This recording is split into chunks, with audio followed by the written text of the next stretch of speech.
know what a sleeping bull is called? A bulldozer. Serving with Miss Tiffany. Serving with Miss Tiffany. Serving with Miss Tiffany. Serving with Miss Tiffany. Hi friends, it's Miss Tiffany from the Miller Branch Library, and today I'm with some Brahma cows.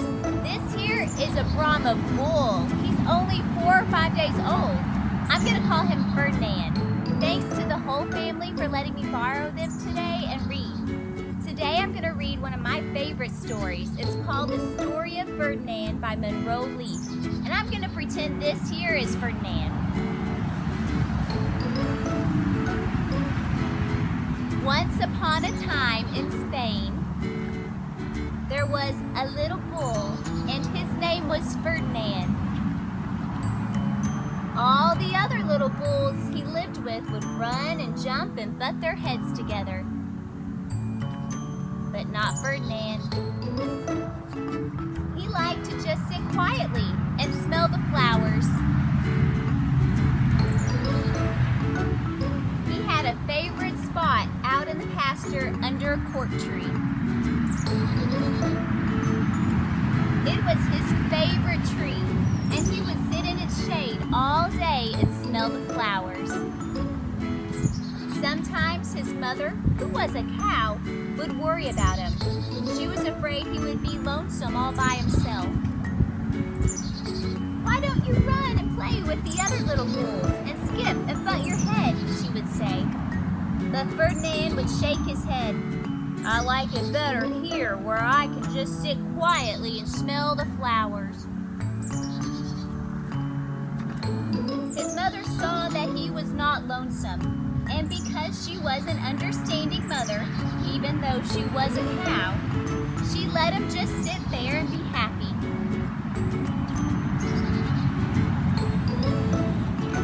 As the years went by, Ferdinand grew and grew until he was very big and strong.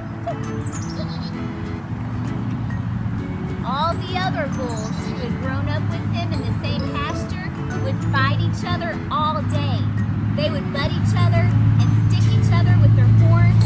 What they wanted most of all was to be picked at the bullfights in Madrid. But not Ferdinand. He still liked to sit just quietly under the cork tree and smell the flowers.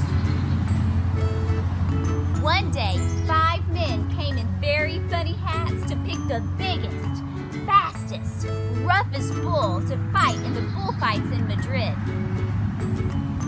All the other bulls ran around snorting and butting, leaping and jumping so the men would think that they were very, very strong and fierce and pick them.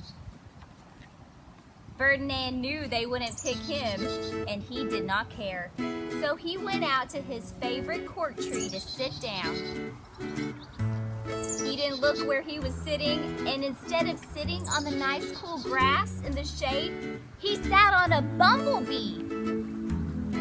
Well, if you were a bumblebee and a bull sat on you, what would you do?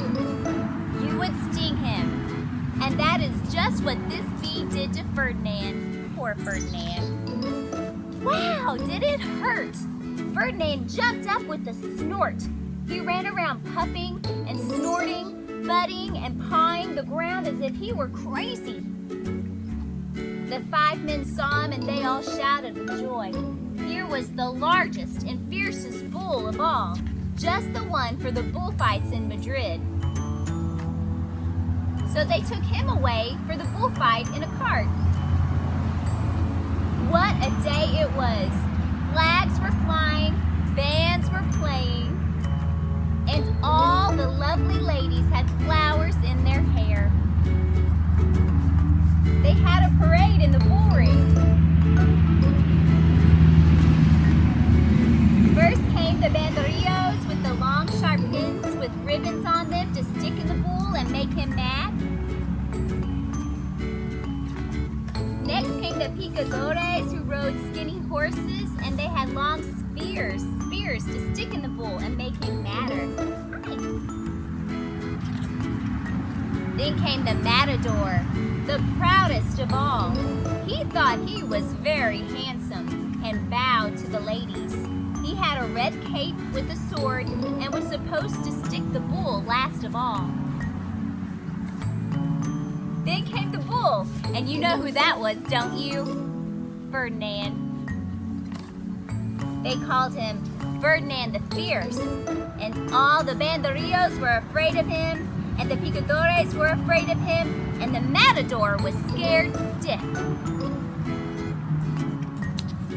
Ferdinand ran to the middle of the ring, and everyone shouted and clapped because they thought he was going to fight fiercely and butt and snort and stick his horns around.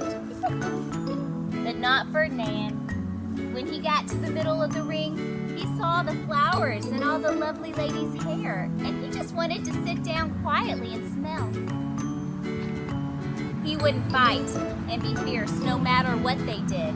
He just sat and smelled, and the banderillos were mad, and the picadores were madder, and the matador was so mad he cried because he couldn't show off his cape and sword.